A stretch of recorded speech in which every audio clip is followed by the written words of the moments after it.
Boa noite, dona Carlinha. Que é isso? A Janaína precisou sair, então eu vim no lugar dela. O jantar tá pronto. Até botei a mesa.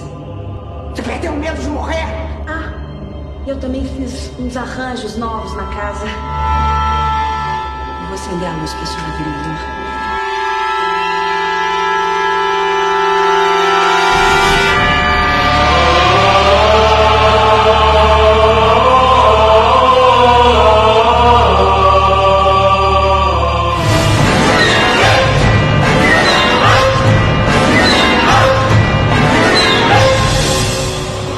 Então, gostou?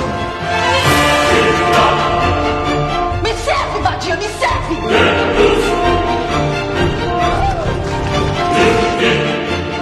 Vaca! Pensa na miséria de ser humano que você é. Me serve, eu tô morrendo!